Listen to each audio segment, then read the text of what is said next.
वाला part complete हो गया था, राइट? एंड देन उसके बाद कंबाइंड स्टैंडर्ड डिविएशन भी, रिमेम्बर?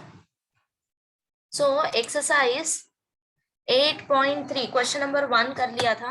आगे का क्वेश्चन तुमने ट्राई किया क्या? सी क्वेश्चन नंबर 2 एग्जैक्टली सेम वैसा ही है जैसे क्वेश्चन नंबर 1 था, या ट्राई किया किसी ने? सी अगर नहीं किया है तो अभी क्लास के बाद तुम ये वाला क्वेश्चन एज अ होमवर्क करना, okay? Question number 2, for a certain data following information is available, so find out combined standard deviation. सारा डेटा तुमको यहाँ पे दे दिया है, वर्ड प्रॉब्लम भी नहीं है, बिल्कुल टेबुलर फॉर्म में दे दिया है। So this mean is consider this is x1 बार, इसको कंसिडर कर लो x2 बार, ओके? स्टैंडर्ड डिविएशन फिर हो जाएगा सिग्मा 1 सिग्मा 2, साइज मतलब कि n1 and n2, and we know then how to find out combined standard deviation, right? Formula apply करो and then value find out करो, कर लोगे? Same, exactly question number 1. Okay, now next concept is coefficient of variance. तो heading डालो coefficient of variance.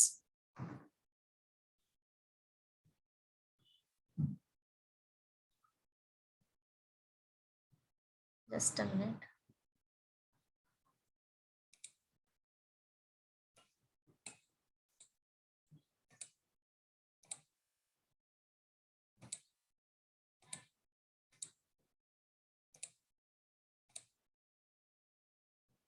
Okay.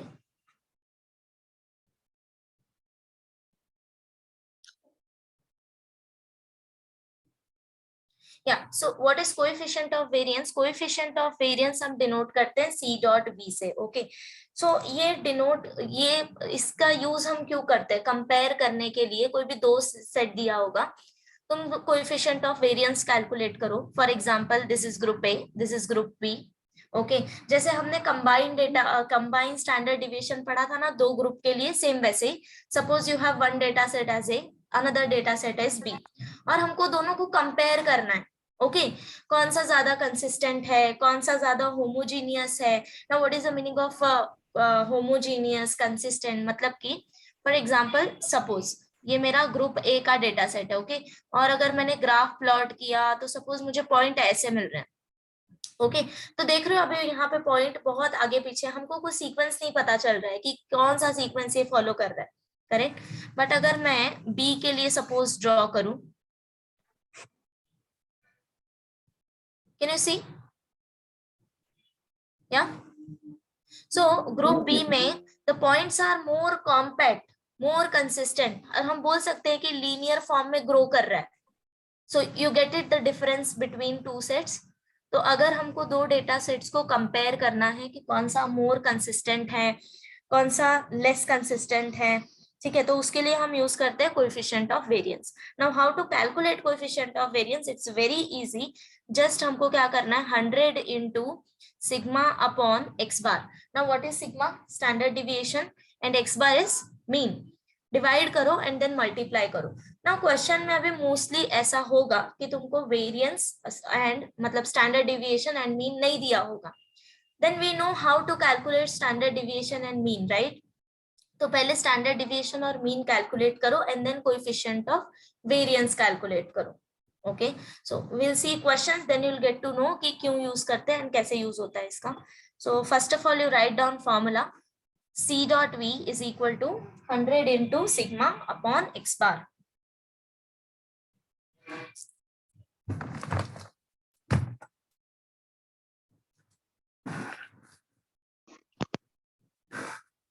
लिखा? Yes, Then miss. next point लिखो, next point इसके नीचे ऐसे, used to compare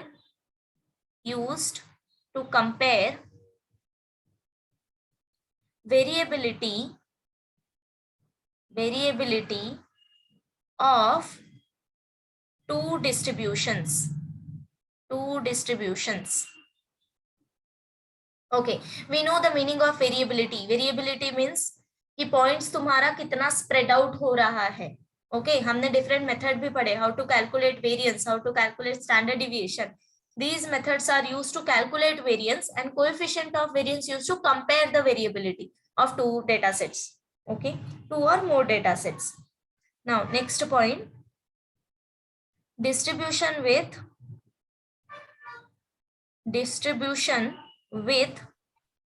smaller CV.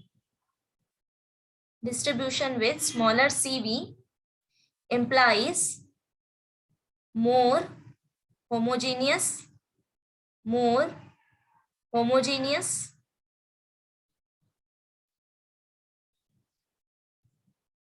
compact,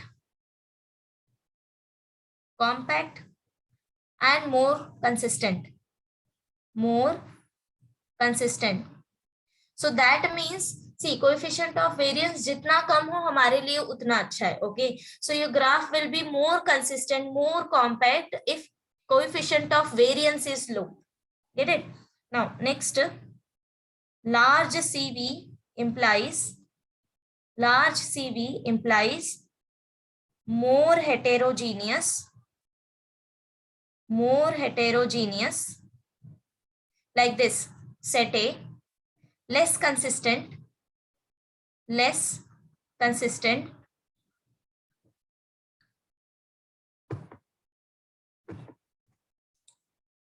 हो गया यहाँ तक सबका?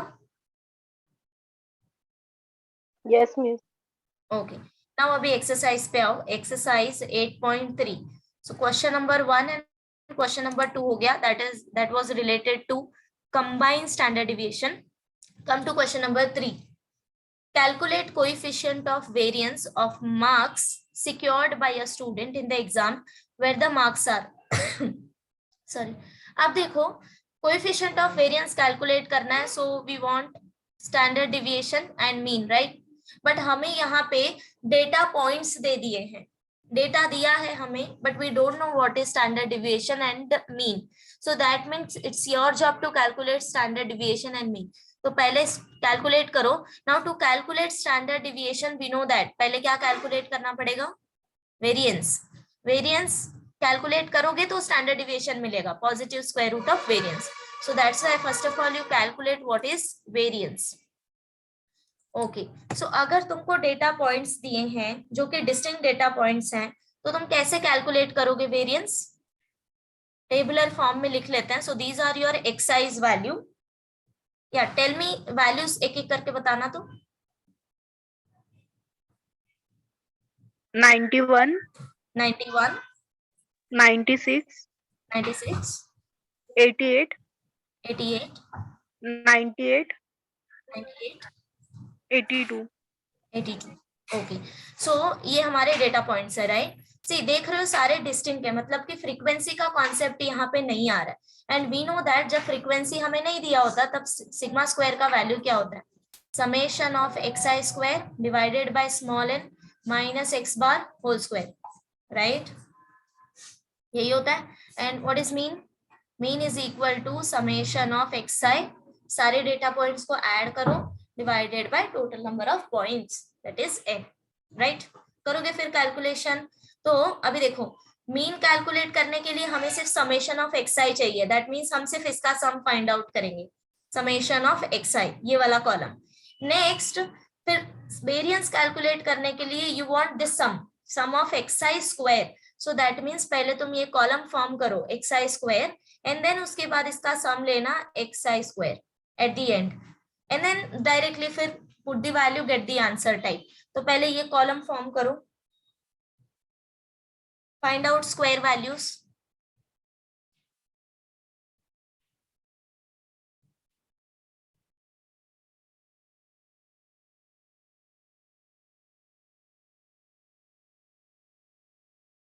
सब लोग सॉल्व करेंगे और एक एक करके मेरे को एक एक आंसर बताएंगे, ठीक है? Everyone solve it, don't use calculator.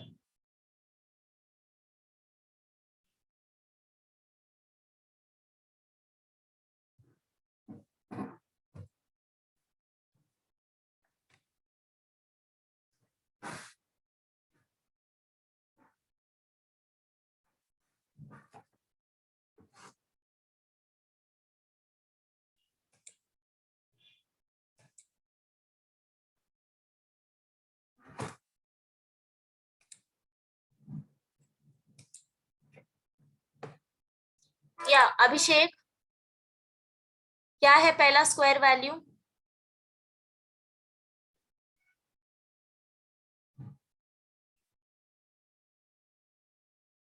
Sneha, unmute yourself.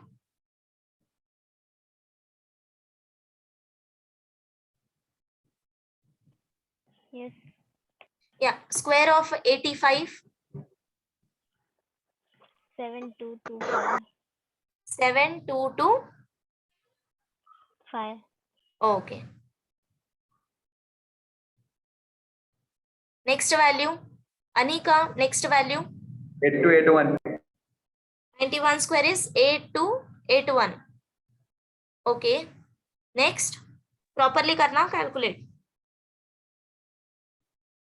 9216. 9216. 9216. Okay. 88 square. 77 7744. Okay. Next.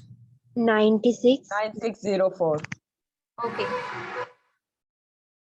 6724. 6724. 724. 6724. Okay. Now अभी add करो.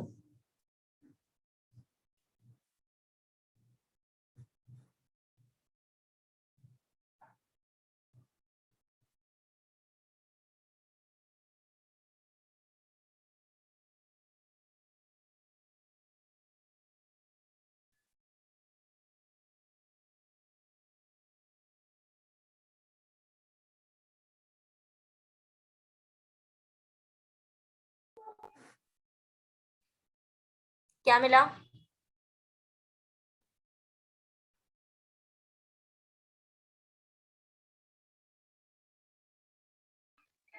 48794. 48794 मिला सबको?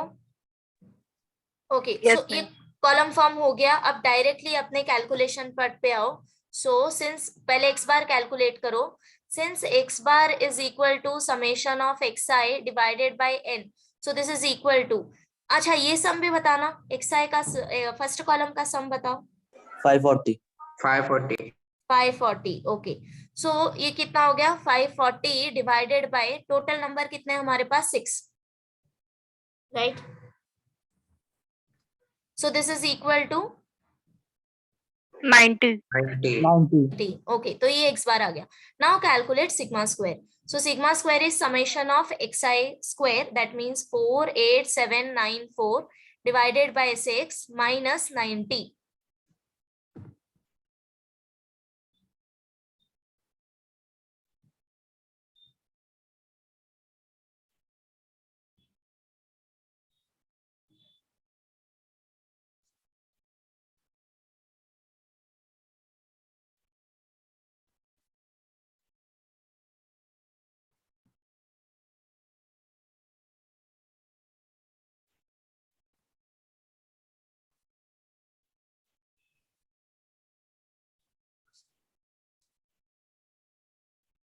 कितना मिला?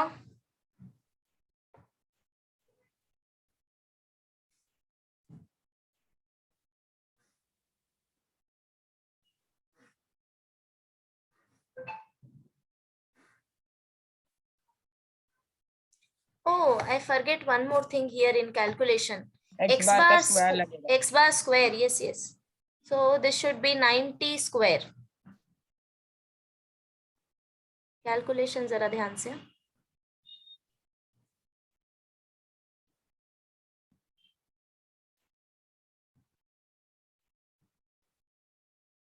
I'll tell you one more way also, so that numbers बड़े नहीं आएंगे.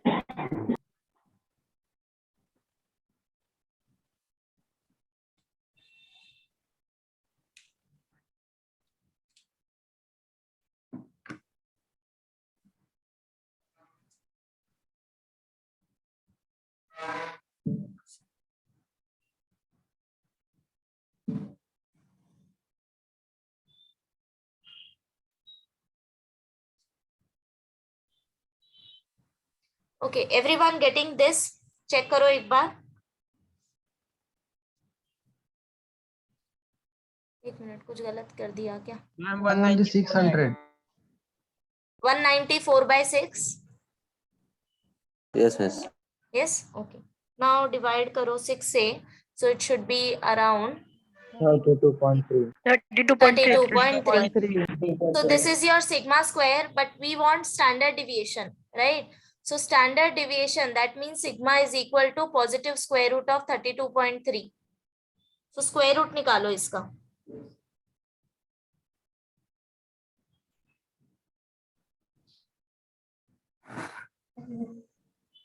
5.683. 5.683. Okay.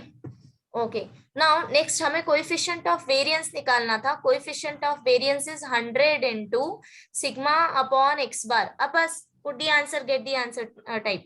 So 100 into sigma is 5.683 and x bar हम लोग ने already calculate किया है, वही substitute करो 90. Cancel out 0 from here. So this is equal to 56.83 divided by 9. तो ये हो जाएगा तुम्हारा coefficient of variance.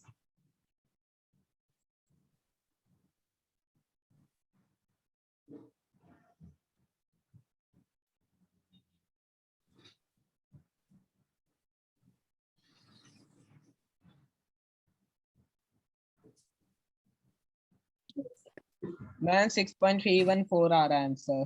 6.314. Okay. Get it? कैसे calculation करना है? See, once you know variance, it's very easy to calculate coefficient of variance, right? Now, I'll tell you one more thing. See, अभी यहाँ पे तुमने अगर observe किया होगा, x value तुम्हारा बहुत बड़ा है, right? So जब तुम square करोगे, तब भी तुम्हें ऐसे बड़े-बड़े नंबर मिलेंगे, and calculation भी थोड़ा lengthy होगा. So, to avoid that situation, variance के लिए एक और फॉर्मूला हमने पढ़ा था, जो हमने स्टार्टिंग में एकदम पढ़ा था. What is the what formula for variance, जो जहां से हमने ये वाला फॉर्म डिड्यूस किया था originally. What is sigma square? You go back to your notes and check it out. Summation of xi minus x bar the whole square upon n. Correct. So summation of xi minus x bar whole square divided by small n, right? So you remember. अब देखो, अगर हमने ये formula की जगह पे इसका use किया, direct summation xi minus x bar square divided by n. So to use this formula तुम्हें कौन सी कॉलम की रिक्वायरमेंट होगी? We want summation. Yes. So xi तो है हमारे पास. नेक्स्ट कॉलम तुम कौन सा कैलकुलेट करोगे? We want summation of xi minus x bar square, right? So that means what is this value? x1 minus x bar square plus x2 minus x bar square, like this, correct? तो हम क्या कर रहे हैं, हम हमारे data point में से मीन वैल्यू माइनस करके फिर उसका स्क्वायर कर रहे हैं. ऐसा हम हर एक पॉइंट के लिए करेंगे एंड एंड में हम सम करेंगे. So that means next column you want xi minus x bar and then उसके बाद xi minus x bar square. इतना फाइंड आउट करने के बाद you just find out sum and divide by n. That's it, right? So अभी तुमने अगर ये वाला कैलकुलेशन किया ना, तो सिंपल वैल्यूज मिलेगा तुम्हें. For example write down like this. और so first column I want is xi minus x bar. So अभी तुम्हें x बार पता है, x बार का वैल्यू क्या है? 90. So that means we want xi minus 90. अब 85 minus 90 कितना होगा? minus 5, right? Okay. 91 minus 90? 1. 96 minus 90? 6. 88 minus 90? minus 2. 98 minus 90? 8. And 82 minus 90 is again minus 8, right? तो अब देखो ये जो वैल्यूज है, तो तुम्हारा कितना स्मॉल है, इसका स्क्वायर निकालना ज्यादा आसान है, right? Instead of using that format. तो अब मुझे नेक्स्ट कॉलम क्या चाहिए? इसका स्क्वायर चाहिए था, राइट? तो इसी को हम लोग, एक मिनट, क्या हो रहा है ये?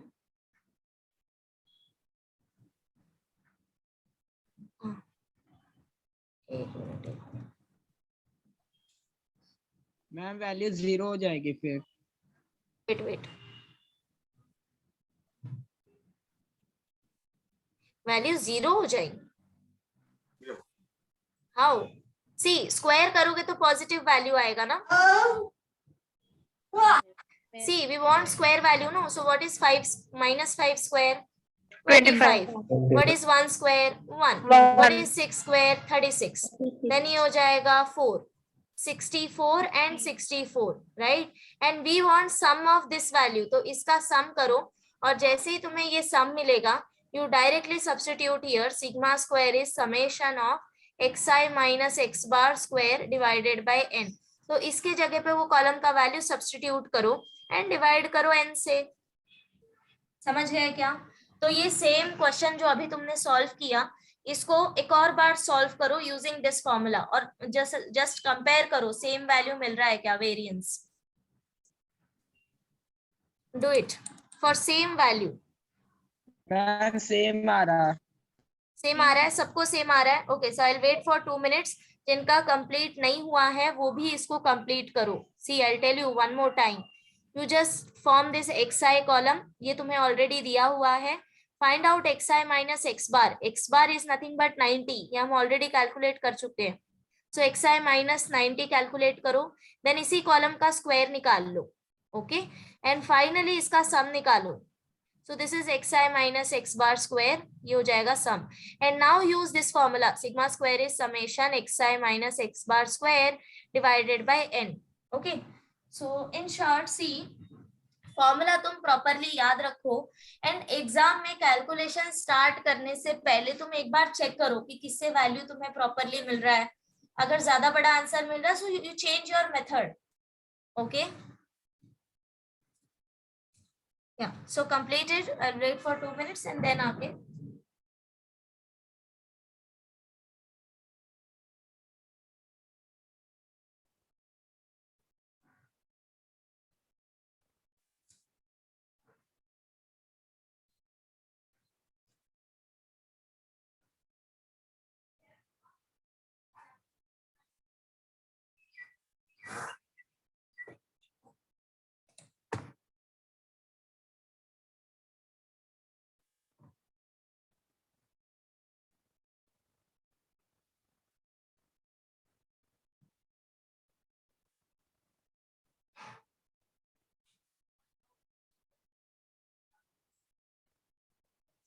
Okay, so read question number 4 once. Find the coefficient of variance of sample which has mean equal to 25 and standard deviation is 5. देख रहे हो क्वेश्चन कुछ बचा ही नहीं है इसमें.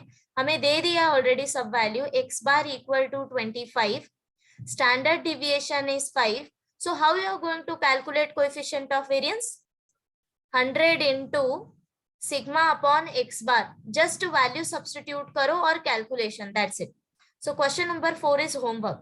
Now come to question number 5. A group of 65 students of class 11th have their average height is 150.4. Okay, average height मतलब क्या दिया है तुमको? Mean. Mean. So here x bar is 150.4. Coefficient of variance is 2.5%. So now this time coefficient of variance दे दिया है 2.5%. How you are going to convert this percentage in terms of number? 2.5% मतलब percentage sign हमें नहीं चाहिए. कैसे हटाओगे? Multiply by 2.5 by 100 into 150.4. No. See. If I want to remove percentage sign of something, you just multiply by 1 upon 100. मैंने ऐसा बिल्कुल नहीं कहा है कि 2.5% of mean. You get it? Yes, ma'am. या तो यहाँ पे सिंपली अगर किसी ने तुमसे if I want this 2.5, अगर मैंने सपोज तुमको दिया है probability of age 2.5%, मुझे ये परसेंटेज साइन रिमूव करना है, तो तुम क्या करोगे? सिंपली मल्टीप्लाई करो 1 upon 100 से. That's it. Okay. If I say A is 2.5% of B, तो उस टाइम पे हमें क्या करना है? सी, वर्ड टू वर्ड कन्वर्जन करो, कन्वर्ट करो. परसेंटेज मतलब 1 upon 100. So 2.5 into 1 upon 100. Of मतलब की मल्टीप्लीकेशन, of B मतलब multiply B. You get it, the difference between these two? अगर ओनली परसेंटेज दिया है तो मल्टीप्लाई करो 1/100 से, percentage of some value particular value दिया है तो मल्टीप्लाई करो वो वैल्यू भी 1/100 के साथ। Get it? ओके, सो यहाँ Yes, पे ma'am. सिर्फ वैल्यू आएगा 2.5%, सो that means the value is 2.5 divided by 100। Now क्या पूछा है? Standard deviation of their height, मतलब कि हमें सिग्मा फाइंड आउट करना है। So each and every value दिया है, जो दिया है तुमको वो पहले लिख लो गिवन कंडीशंस। कौन सा क्वेश्चन है ये? 6th है ना? 6th और 5th? Question number 5th।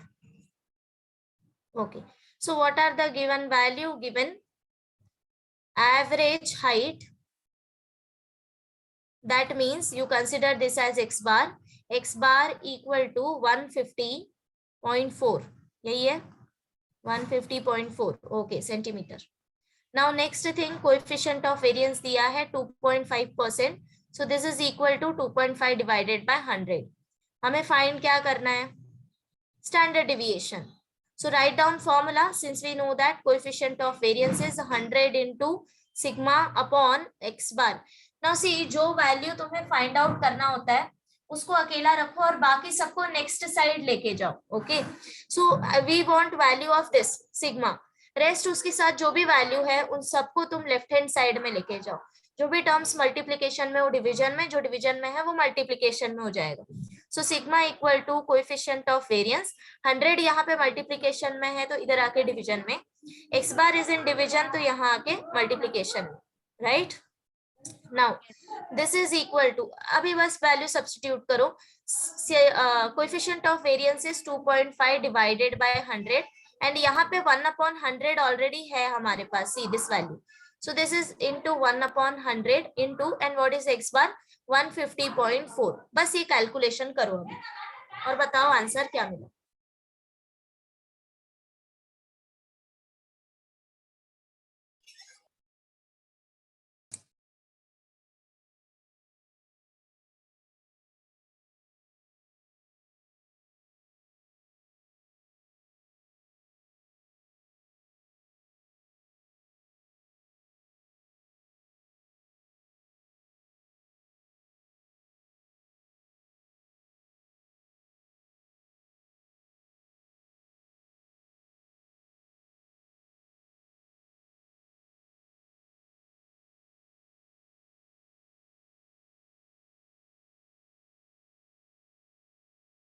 Ma'am yes, मेरा आंसर 3.75 आ रहा। Equal to what about others? 3.76, sorry 3.76 आ 76 रहा। upon 10 raised to 4. 0.376. 3.76 मैम। ए सब लोग अलग अलग बता रहे हो, ठीक से कैलकुलेशन करो। मैम 376 into 10 raised to -4 आया है। 10 raised to -4, wait okay okay, तो ये तुमने डायरेक्टली, हाँ आई गेट इट। मुझे ये बताओ, जिसको 10 raised to -4 आ रहा है, तुमने ये किया होगा ना, 100 into 100 is 10 raised to 4 और उसको न्यूमरेटर में ले गए, but what is this value? 2.5 into 150.4, 376. 376. Okay, so this is equal to 376 point भी तो होगा ना, कुछ नहीं है? नहीं मिस। नहीं, okay, so 376 into 10 raised to -4, so what will be this value? -4 मतलब कि अब पॉइंट तुमको पीछे लेके जाना है तो क्या आएगा? 0.0376 आ रहा है क्या? Yes miss. यस मिस आया। आ गया। आया सबको? ओके फाइन, चलो आगे चलते हैं। सबका हो गया ना? नेक्स्ट, अभी देखो यहाँ तक हमने सिर्फ we learn how to calculate C dot V. अब तुम्हें कंपेयर करना है कि सी कोएफिशिएंट ऑफ वेरिएंस निकाल के उसका यूज क्या हुआ, कैसे कंपेयर कर रहे हैं हम। सो क्वेश्चन नंबर 6 देखो, 2 workers on the same job show the following result. So ये वर्कर P है एंड वर्कर Q। मीन दिया है, mean time for completing the job is 33 hours and for worker Q is 21। तो हम ऐसे consider कर लेते हैं x बार ऑफ P, अच्छा लग गया ये, हाँ, x bar of P। So you understood the meaning of x bar of P, मतलब कि वर्कर P का mean time. And x bar of q इसको कंसिडर कर लेते हैं, दैट मीन्स वर्कर q का mean time, just a notation. Okay, now next standard deviation. So इसको consider कर लो सिग्मा p एंड इसको कंसिडर कर लो sigma q. Now next question देखो, regarding the time required to complete the job which worker is more consistent. जब भी तुमको कंसिस्टेंसी या फिर वेरिएबिलिटी पूछा होगा कि दोनों में से कौन सा मोर कंसिस्टेंट है, दोनों में से कौन ज्यादा वेरिएबिलिटी दिखा रहा है, तो उस टाइम पे तुम्हें क्या कैलकुलेट करना है, coefficient of variance. See directly यहाँ पे उन्होंने नहीं बोला है कि you find out coefficient of variance, but depending upon the question हम अभी यहाँ पे कोएफिशिएंट ऑफ वेरिएंस कैलकुलेट करेंगे. Get it everyone? सो सबसे पहले लिख लो जो भी दिया है तुमको, question number 6. Consider 2 workers P and Q. So जो मीन दिया है, let x bar of P is equal to, अच्छा मुझे बताते जाओ value, what is x bar of P, mean value क्या है P का? 33. Okay, next x bar of Q 21. 21. Okay, next sigma P 9. 9. Okay, and sigma Q 7. 7. Okay, now see first question is कि हमें consistency check करनी है कि किसका consistent ज्यादा है. तो तुम क्या करना है, तुम्हें कोएफिशिएंट ऑफ वेरिएंस कैलकुलेट करो दोनों का. ओके, दोनों में से जिसका कोएफिशिएंट ऑफ वेरिएंस लेस होगा वो मोर कंसिस्टेंट. सी मोर कंसिस्टेंट, मोर होमोजीनियस, ये कब होता है, जब हमारा कोएफिशिएंट ऑफ वेरिएंस लेस होता है. जितना कोएफिशिएंट ऑफ वेरिएंस लेस होगा उतना अच्छा. Okay, so you calculate coefficient of variance for worker P. So therefore you denote it by C dot V of P. Now this is equal to 100 into, अच्छा कौन सा data use करोगे, equation number 1 या equation number P to calculate coefficient of variance of P? 1. 1. Okay, एक minute, हम ऐसे calculate consider करते हैं. This is your 1 and this is your 2 because Q set is denote first set, right? Q and P. Okay, now see value substitute karo. So this is xp upon x bar p, this is equal to 100 into 9 upon 33. तो ये value calculate कर लो and then उसके बाद c dot v calculate करो q के लिए, which is equal to 100 into sigma q upon x bar of q. Okay, so this is 100 into 7 upon 21. ये value बताना तो जरा कैलकुलेट करके. मैम P का आया 27.27. क्या क्या 27.27. 7.27. ओके, नेक्स्ट और Q का मैम 33.33. 33.33. ओके, नाउ अब देखो हमको पूछा गया था क्वेश्चन में, regarding the time required to complete the job which worker is more consistent. तो अभी यहाँ पे बताओ किसका कोएफिशिएंट ऑफ वेरिएंस ग्रेटर है, Q का, right? So since coefficient of variance of P is less than coefficient of variance of Q, तो जिसका वेरिएंस लेस होता है वो मोर कंसिस्टेंट होता है. So therefore worker P is more consistent. ये हो गया तुम्हारा फर्स्ट का answer, more consistent. Okay, get it? So लिख लो यहाँ तक, देन उसके बाद I tell you second one also, then साथ में लिखना. See question number 2, which worker seems to be faster in completing the job. सी यहाँ पे अब हमारा क्वेश्चन क्या हो गया कि कौन सा वर्कर जो है जल्दी जॉब अपना कंप्लीट कर लेगा. मतलब कि अभी ये कोएफिशिएंट ऑफ वेरिएंस पे नहीं, ये एवरेज टाइम पे डिपेंड करता है. You get it? So data में देखो हमें मीन टाइम दिया है, mean time for completing the job. So जिसका मीन टाइम ज्यादा होगा मतलब वो वर्कर ज्यादा टाइम ले रहा है काम कंप्लीट करने में, right? You get this? And जिसका मीन टाइम कम होगा दैट मीन्स वो वर्कर कम टाइम ले रहा है काम कंप्लीट करने में. समझ गए? तो अब मुझे बताओ, अगर तुमको पता लगाना है कि सी विच वर्कर सीम्स मतलब कि तुम्हें क्या लग रहा है कि कौन जल्दी खत्म कर सकता है, राइट? सो ये गेस है सिर्फ बाय ऑब्जर्विंग मीन वैल्यू। तो अब मुझे बताओ किसका काम जल्दी खत्म हो जाएगा, ऑब्जर्व Worker करो। Q. Worker Q Q. का क्यूब का वर्कर क्यू। सो तुम्हारा सेकंड का आंसर होगा सिंस। सेकंड आंसर कैसे लिखोगे? मीन टाइम हम यहाँ पे ऑब्जर्व करेंगे अब। Since x bar of Q is equal to, क्या दिया है भाई ये, x bar of Q is 21, right?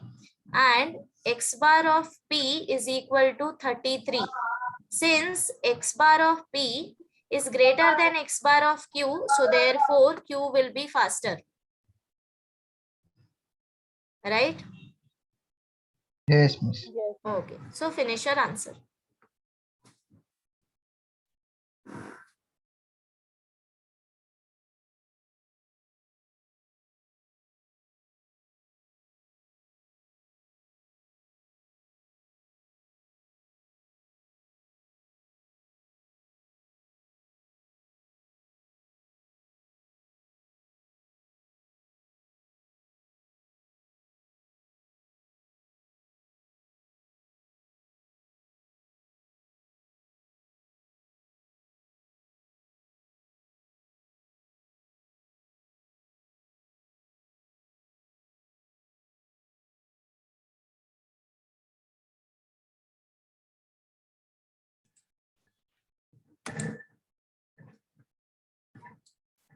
Complete होने के बाद बताना, हाँ, let me know.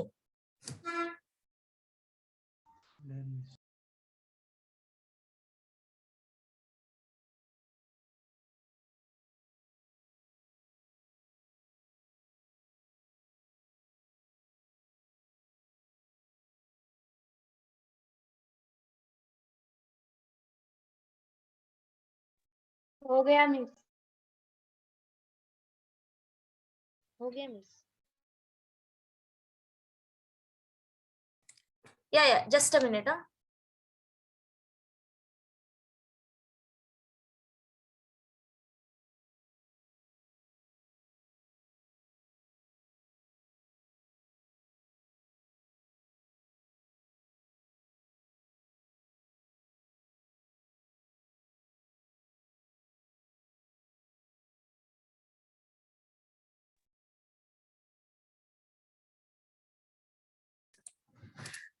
Okay, so question number 6 हो गया ना। Now see question number 7। अब क्वेश्चन नंबर 7 तुम ट्राई करो, ठीक है? अभी सॉल्व करना है। Now wait, it's better to solve question number 8. 7th is a company has 2 department with 42 and 60 employees. So I'll explain question number 7. Question number 7 तुम as a homework करना, because ये exactly question number 6 जैसा है, ठीक है? But हम question number 8 यहाँ पे सॉल्व करेंगे बिकॉज क्लास दी है। ओके, नाउ नेक्स्ट सी, रीड करो properly question number 7। A company has 2 department with 42 and 60 employees. मतलब कि ये क्या दिया है तुम्हें? स्मॉल एन का value. Yeah, so value of small n. So this is, you consider this as a n1 and this as n2. Their average weekly wages are rupees 750 and 400. So that means x bar दिया है जो कि weekly wages show करता है, salary. Okay, so that means इसको consider कर लो तुम x1 बार एंड इसको कंसिडर कर लो x2 bar. Standard deviation are 8 and 10, so that means sigma 1 and sigma 2। सो पहले लिख लो जो भी वैल्यूज तुम्हें दिया हुआ है question number 7। So consider n1 equal to n2 equal to, okay मुझे वैल्यू बताना quickly.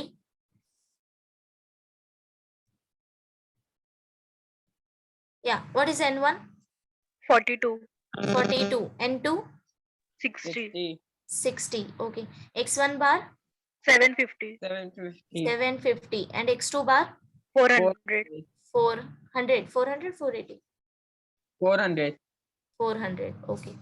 Now sigma 1 8 8 8 and sigma 2 10 10, okay, okay. Now see question क्या पूछा है, which department has a larger bill? And second भी रीड करो तो तुमको difference पता चलेगा कि किस में कोएफिशिएंट ऑफ वेरिएंस निकालना है और कौन सा डायरेक्टली करना है। Second question is which department has larger variability in wages. So second question में तुम्हें यूज करना है कोएफिशिएंट ऑफ वेरिएंस, तुम्हें वेरिएबिलिटी पूछा है, ठीक है। सो इसमें तुम कोएफिशिएंट ऑफ वेरिएंस कैलकुलेट करना। सी लार्जर वेरिएबिलिटी कब होगा, जब तुम्हारा कोएफिशिएंट ऑफ वेरिएंस ज्यादा होगा, तब वो तुम्हें ज्यादा वेरिएंस और ज्यादा हेटेरोजीनियस दिखाएगा, राइट। सो जिसका कोएफिशिएंट ऑफ वेरिएंस लार्ज होगा वही तुम्हारा लार्जर वेरिएबिलिटी शो करेगा। सो सेकेंड वन में कोएफिशिएंट ऑफ वेरिएंस निकाल के कंपेयर करना है। But in question number 1 which department has a larger bill. अब मुझे बताओ लार्जर बिल किसका होगा, तुम्हें एवरेज सैलरी दिया है और तुम्हें नंबर ऑफ एम्प्लॉइज दिया है, तो सैलरी कैलकुलेट करने के लिए तुम क्या करोगे। See this is average salary and this is number of employees, तो तुम बिल कैलकुलेट करने के लिए क्या करोगे, कैसे निकालोगे। दोनों को मल्टीप्लाई करके कंपेयर करेंगे। Correct correct. सो सबसे पहले तुम टोटल बिल निकालो डिपार्टमेंट 1 का। ओके दो डिपार्टमेंट दिए ना तुम्हें, so department 1, so that means department 1 के लिए हमने नोटेशन लिया है N1 N2 N1 X1 and sigma 1। This is your department 1 and this is your department 2, right? So department 1 का बिल कितना आएगा, तो number of employees multiply by उनका weekly salary कितना है, so this is equal to 42 into 750 और ये value निकालना। then calculate करो total bill of department 2।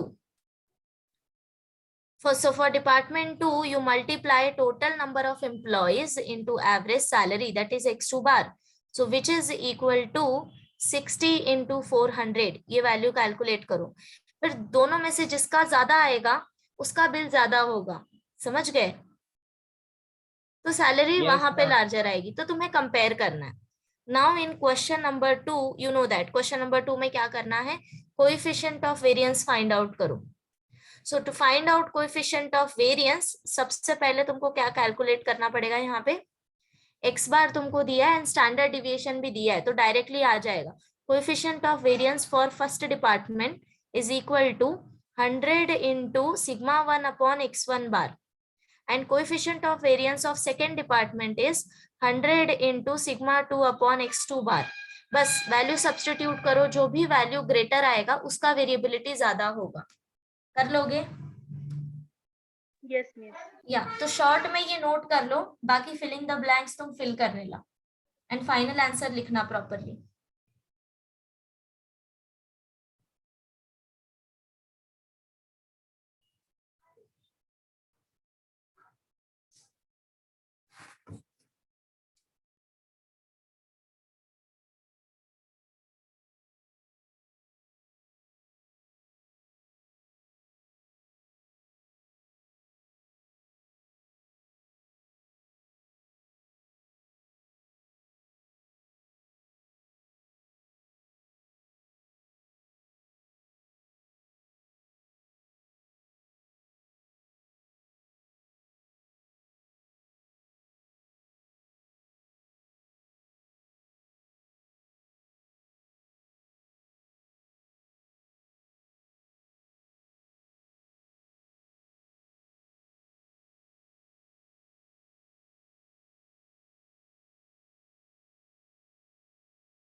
Done? Yes ma'am. Okay everyone, किसी का भी Yes, बाकी हो miss. तो बताना, ठीक है। ओके सी क्वेश्चन नंबर 8, ये थोड़ा सा बड़ा कैलकुलेशन आएगा। The following table gives weights of the students of 2 classes. 2 class है, class A class B, that means this is your 1 data set and this is your another data set. Okay, so calculate the coefficient of variance of the 2 distribution. Which series is more variable? तो पहले तो CV calculate करना है दोनों के लिए and then उसके बाद हमें चेक करना है, कंपेयर करना है, ठीक है। जिसका भी CV ज्यादा होगा वो मोर वेरिएबल रहेगा। Okay Now the second thing is how to calculate coefficient of variance. So for that we want sigma, that is standard deviation, and mean. तो देखो दो डेटा सेट है हमारे पास, दोनों का ही मीन और स्टैंडर्ड डिविएशन हमारे पास नहीं है, तो तुमको क्या करना है, पहले कंसिडर करो कोई एक data set, class A consider कर लो, ओके, एंड देन उसके बाद उसका mean and standard deviation calculate करो. After all the calculation part completed for class A, you go for class B. पहले क्लास ए का कंप्लीट करो, okay. Why? Because direct calculation यहाँ पे नहीं होगा, क्लासेस दिया है ना तुम्हें, तो यूजुअल मेथड से जैसे हम स्टैंडर्ड डिविएशन एंड वेरिएंस वहां पे फाइंड आउट करते थे फॉर क्लास, वैसे कैलकुलेट करना है. तो I will show you for class A and class B का तुम कैलकुलेट करना, ठीक है. So will start from class A. See question number 8. To calculate sigma square of class A. Okay.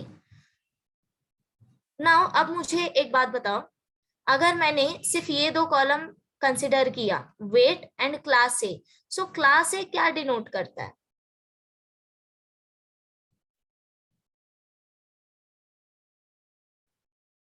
Yes, class A क्या denote करेगा? X. X.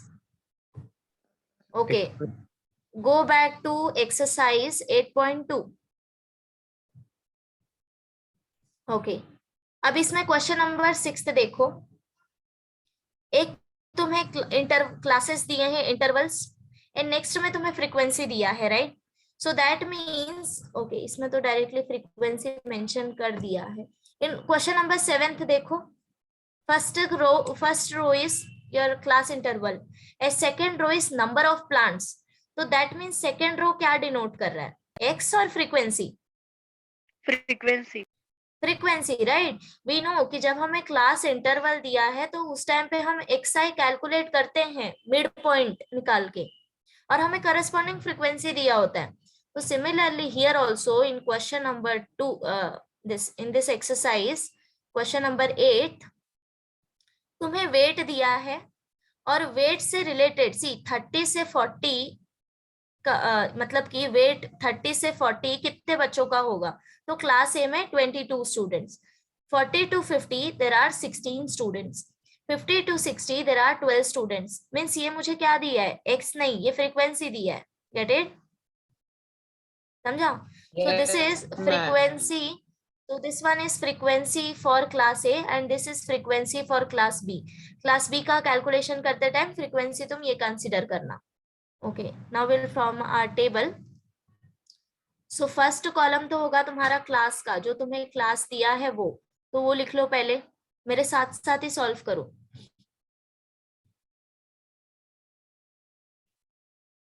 So यहाँ पे हमें तीन ही class interval दिया है, that is 30 to 40, 40 to 50, ये ना 30. okay, now next is 50 to 60. okay, now next thing तुम्हें दिया है frequency for class A. so मुझे अभी ये बताओ frequency क्या दिया है? okay, 22, 16 and 12, right? 22, 16 and 12. next हमें किसका requirement है? xi का. सो xi कैसे कैलकुलेट करते हैं? Mid value of the class interval. Add करो 30 और 40 डिवाइडेड बाय 2. so क्या आएगा? 35. या सो this is 35, this is 45 and this is 55. अगर तुमने अभी नोटिस किया होगा तो नंबर्स काफी बड़े हैं, so you directly don't go for this formula. Summation of see, formula क्या होता है? Summation of xi square fi divided by capital N minus x bar square, right? ये formula, don't go for that. Why? Because अभी हमें xi square करेंगे, फिर function fi से multiply करेंगे, तो नंबर्स काफी बड़े हो जाएंगे. नेक्स्ट मेथड क्या है कि हम पॉइंट शिफ्ट करें, find out ui is equal to xi minus a divided by n h. You remember this? So a क्या होता है? Mid point of middle class. तो मुझे बताओ इन तीन वैल्यू में से तुम a कौन सा लोगे? 16. 16. So this is your A value. Now you calculate your next column, that is xi minus a divided by h. And what is h?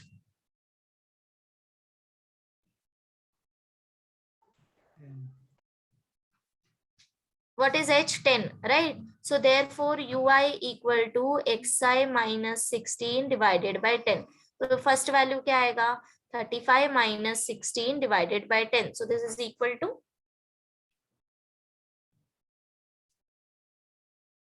2.1.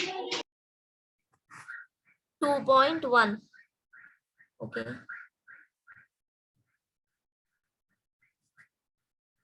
Hey, wait. Ma'am गलत हो गया, 1.9 आता. Wait.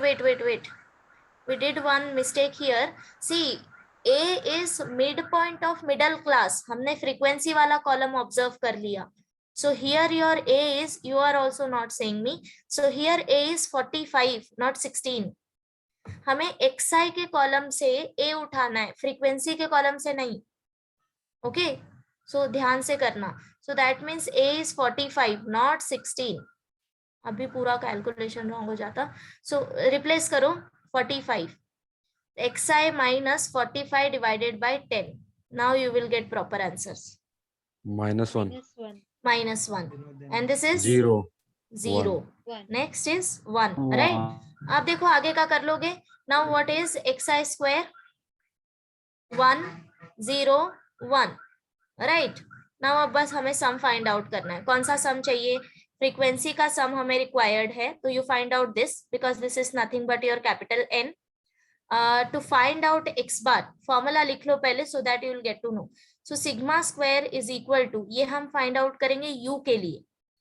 Okay, so summation of fi minus ui square divided by capital N minus u bar square. Now what is summation of n? Summation, what is n? Summation of fi. u bar क्या होता है? Summation of fi into ui divided by capital N. So सबसे पहले मुझे capital N बताओ क्या मिला? 50. Okay, so this is 50. Now next is we will calculate mu bar. उसके लिए क्या चाहिए हमें? summation of fi into ui. इस ये वाला कॉलम चाहिए. तो ये वाला कॉलम भी एक बार कैलकुलेट करो. So that is multiply fi and ui. So 22 into 1 is 22. 16 into 0 is 0. 12 into 1 is 1. आप सबका सम फाइंड आउट करो. नाउ नेक्स्ट Ma'am, क्या 12. चाहिए? 12 आएगा ना. This is yeah. This is 12 and this is ui square. Okay. एक और कॉलम का हमें रिक्वायरमेंट है, that is fi ui square. बराबर? मिस वही है ना ये column fi ui square. fi ui square. हाँ, एक मिनट. -22 आएगा. -22 आएगा. Here -22 and okay, this is fine. Now square में yes, so this is 22, this is 0 and now this is 12. Okay, ठीक है सब कुछ कर ले कैलकुलेट. अभी सारे सब कुछ मिल गया ना. अब सम फाइंड आउट करो. So find out this some.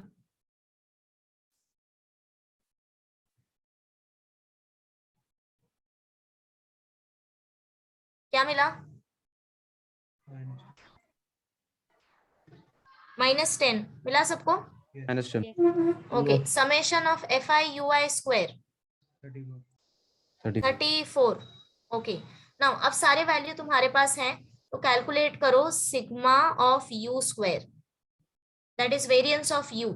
So this is nothing but summation of fi into ui square divided by capital N minus u bar square. But what is u bar square? Or what is u bar? Summation of fi into ui divided by capital N. So ये है -10 and capital N तुम्हें दिया है 50. Correct? तो क्या मिलेगा value? Don't worry about minus sign because हम square करने ही वाले. Right?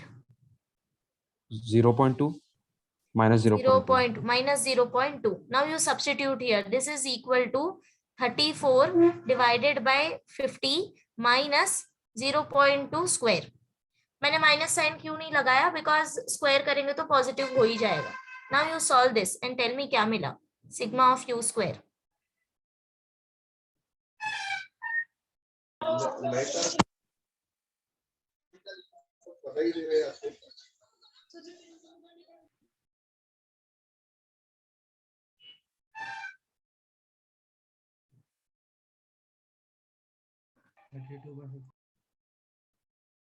Yes.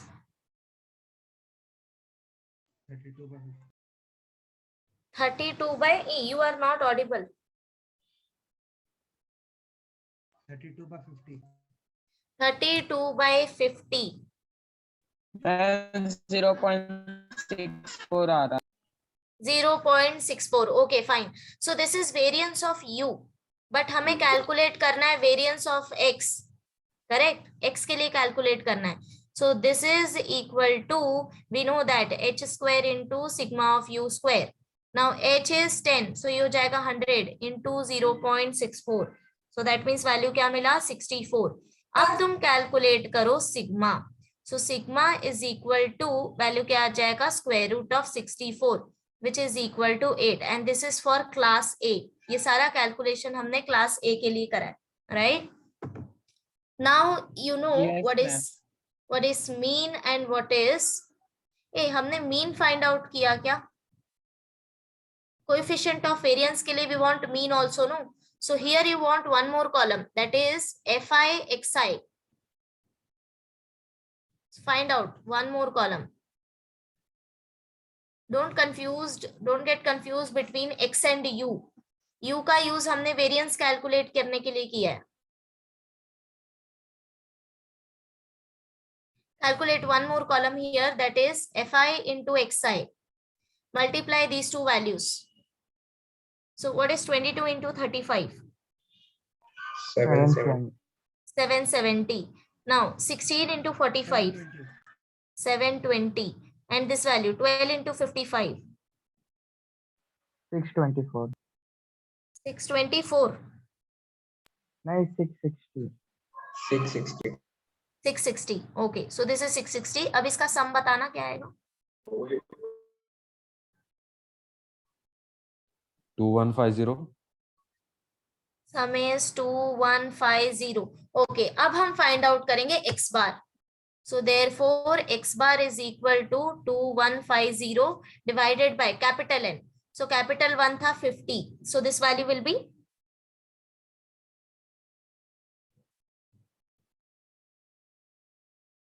43. 43. Right. Now finally you calculate coefficient of variance for class A. So this is equal to 100 into sigma upon x bar. और हमारे पास सारे value हैं अभी. So 100 into 8 upon 43. This will be your coefficient of variance.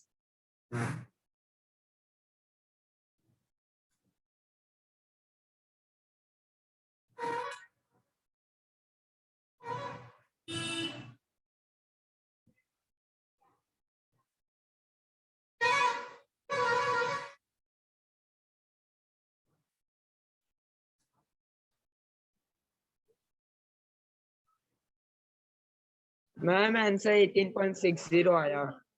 18.60. Okay fine. सी देख रहे हो अभी जो भी हमने कैलकुलेशन किया है क्लास ए के लिए, सेम कैलकुलेशन तुम्हें करना है क्लास बी के लिए. ओके बस क्या होगा कि ये फ्रीक्वेंसी चेंज होगा, फिर आगे के सारे वैल्यू चेंज होंगे एंड देन उसके बाद तुम्हें कोएफिशिएंट ऑफ वेरिएंस कंपेयर करना है. जिसका भी ज्यादा रहेगा वो मोर वेरिएबल आएगा. Get it? कर लोगे क्या? अच्छा ये लिखा है क्या तुम लोग ने? Yes, जिसने miss. जिस सबने लिखा है ये calculation? Yes. Okay so same calculation तुम Yes, बी के लिए करना. अभी तक ये आंसर कंप्लीट नहीं हुआ है, सिर्फ हाफ ऑफ द पार्ट किया है, but same calculation for class B. Okay and then compare same question number 9th and 10th. Okay so that you do it as a homework. तो बस अभी ये वाले चैप्टर में इतना ही एक्सरसाइज था. सिर्फ तुम याद रखो वेरिएंस कैसे फाइंड आउट करना है, कितने मेथड से वेरिएंस फाइंड आउट करने के लिए, and then combined standard deviation, coefficient of variance. बस ये 3 टॉपिक करना है. ठीक है, अगर इसमें कोई डाउट आएगा नेक्स्ट टाइम तो तुम नेक्स्ट क्लास में मुझे पूछ लेना, अगर कोई क्लास होगी हमारी नेक्स्ट। ठीक है, मैम क्या टेल मी। मैम आप फाइल भेज सकते हो ये इस लेसन का? या मैं सेम फाइल इसको जरा क्लीन करके then I will send you. Okay, आज करती हूँ send. Ma'am okay, Thank you, हाँ ma'am. ठीक है, ओके ओके देन यहीं स्टॉप करते हैं। See you guys, bye ma'am, thank you ma'am, Bye. Have a nice day ma'am. Bye, miss. Thank you, bye miss. Bye bye.